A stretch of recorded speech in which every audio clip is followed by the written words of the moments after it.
This is not a good way to start the morning.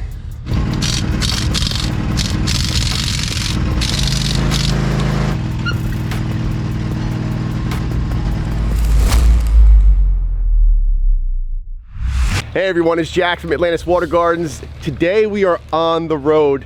Our whole crew is out here in Malvern, Pennsylvania, which is about 2+ hours away from our shop in Denville. We are here to build an absolute dream pond for an amazing family. Joe and Jen moved into this house a little while back and they decided they want to be waterfront in their backyard. And we've got just a blank canvas to work with. Some of the really important factors here are the windows in the house. We've got the kitchen standing right at the sink right there. And then we've got the dining table right here where they have their meals. Looking out here, we're gonna be looking right out at an amazing pond and waterfall system.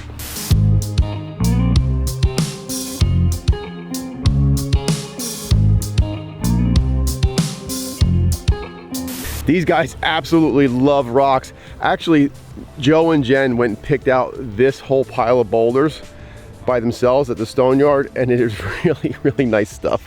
I mean, they're monsters. This rock here is just huge. Look at it. Look at this thing. You're talking like 7 feet wide, probably 3 feet thick, couple tons. Going to be some really great stuff to work with. And then we had this stuff sent out. This is the field stone that we normally work with, and it is some really nice big stuff. We got a lot of lichen and moss going on here, so this is going to give it some instant age. I like the flat tops that we have here. It's going to give us a lot of depth when we're doing our layering with our rock work. And we've got so many opportunities for cool waterfalls with these rocks. So in this area here, we're going to be doing about a 20-foot wide by 35-foot long pond, 3 feet deep. It's going to have an intake-based skimmer with a stone slab used as a bridge to cross in between the pond and the intake. And on the far side, we're going to be building a really nice waterfall. We're going to have a wetland filter at the top that's going to feed multiple cascades coming down all these big boulders into the pond. Jen, Joe, and the boys are super excited for this project. I mean, they were out here. We got in late last night, almost 8 o'clock, out here with the smoker going in the driveway, greeting us as we came in. We had some dinner. This morning, we're ready to hit it hard. First order of business is we're gonna put a lot of drainage in here. So they've got all the leaders. There's 5 leaders coming off the house from the gutters. We got 2 on this side and there's 3 on the other side. We wanna get those in the ground and they're gonna tie into their existing drainage pond. Once that stuff is in, we're gonna lay out where the pond goes, and underneath the entire pond, we're doing an under drain system. This yard does get pretty wet. I want to avoid any hydrostatic pressure from coming up and pushing on our liner.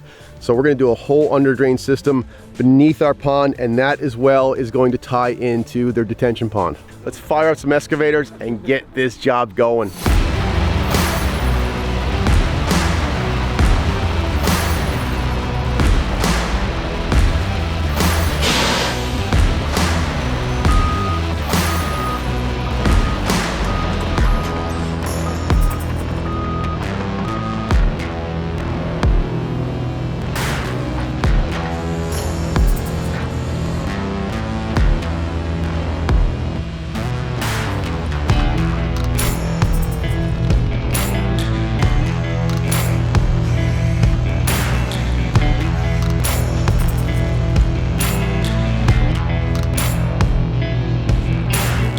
We're going to be putting in a grid system of drains. So we've got a main trunk line here, and we're gonna have offshoots going towards different sections of where the pond is gonna be dug.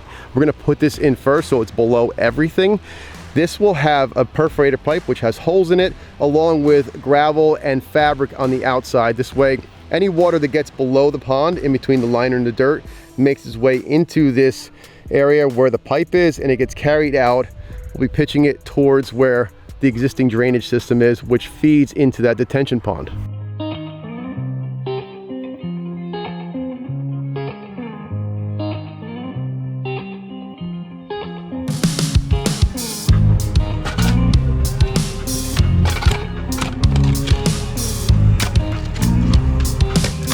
Who likes digging? I like digging. This is heavy dirt too.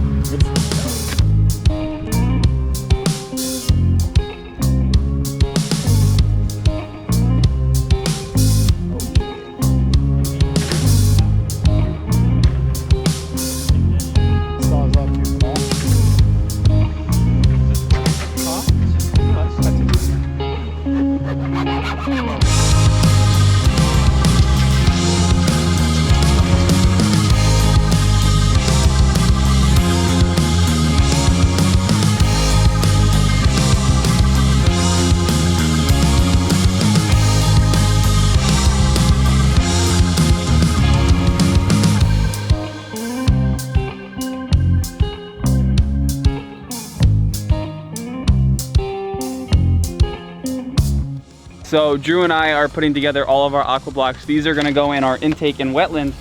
This is what's gonna be our filtration for that water to kind of swell up through it and all that bacteria and all that good stuff to help keep the water clean and clear and keep the fish healthy. Is gonna stick to these things and kind of colonize and grow on it, right? No, kind of. I mean, you're right.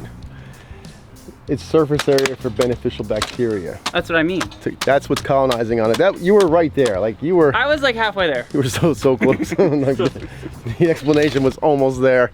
The aqua blocks are going inside the intake. That's going to allow for some water storage to happen for the pumps that are going to be in that far end of the pond. We're also going to use these in our wetland filter on top of our centipede module to slow the water down as it flows up through that entire filter.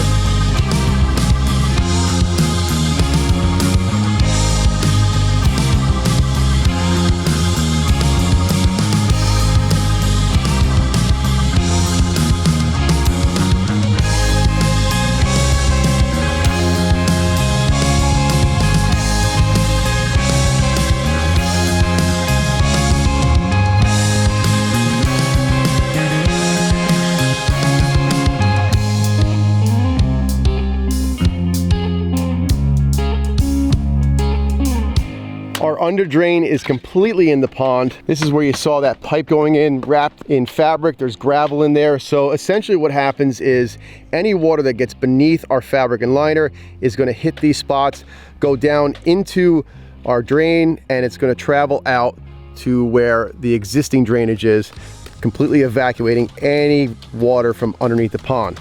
We got a piece of pipe here we're gonna use for a fish cave. That's gonna get cut in right here underneath where this big waterfall is. I like doing fish caves under the waterfalls because there's usually a lot of turbulence. That coupled with the cave gives the fish a lot of protection. Far into the pond, we are working on building our intake bay skimmer.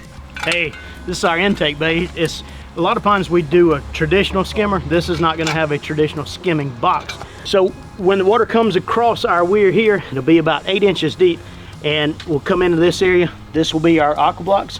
Our pump vault will be here. We'll have our 2 5 to 9 pumps housed in here. So the water will come in here, create a swirling motion.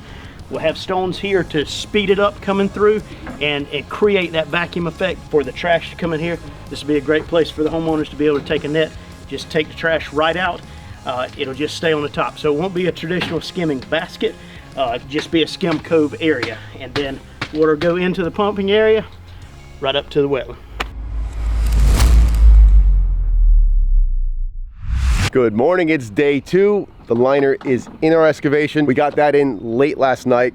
Now we can get busy with slinging up some rocks and getting them set in here, creating our pond.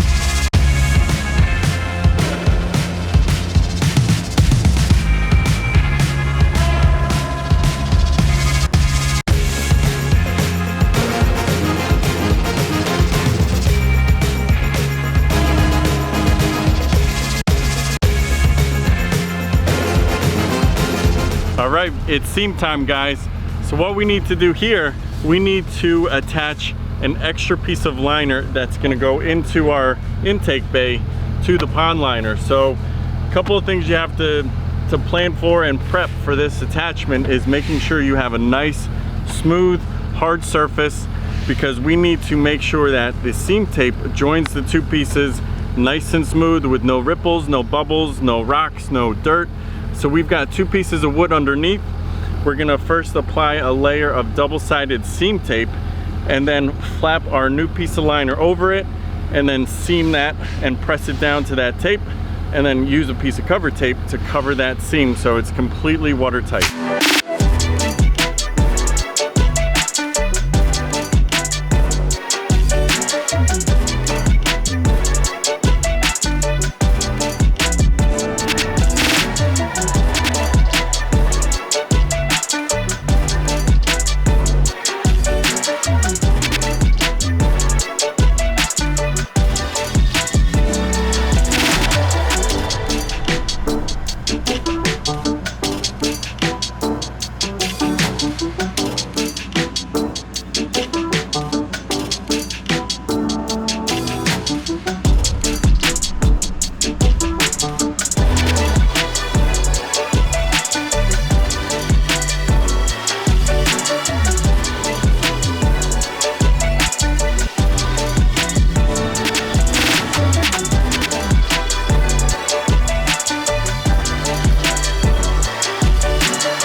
This is an unbelievable team. We got so much done for day 2. Probably 65% of the pond is rocked in. Drew got busy on the stacked slate wall. Over here, that's looking great. This side over here is really looking nice. I love this big peninsula outcropping of large boulders, the way that's layered in. Right now, Brennan's just running down some air lines for our aeration, getting lights set up. Got this really cool stump sunk in here. We're gonna add some riprap in here. This would be a great spot for doing aquatic planting. It'll look like a nice natural bog edge. A lot of the work got done on the intake, and that is looking pretty good. We've got to get our bridge stone in, so that's something we have to get tomorrow. And we've got our berm built for where the wetland and waterfall is gonna be. Overall, totally awesome day 2. I can't wait, because tomorrow we are pretty much gonna get this pond rocked in. And once that happens, we can focus on the waterfall, the wetland. I'm thinking like 3 more days here and we'll have this thing licked.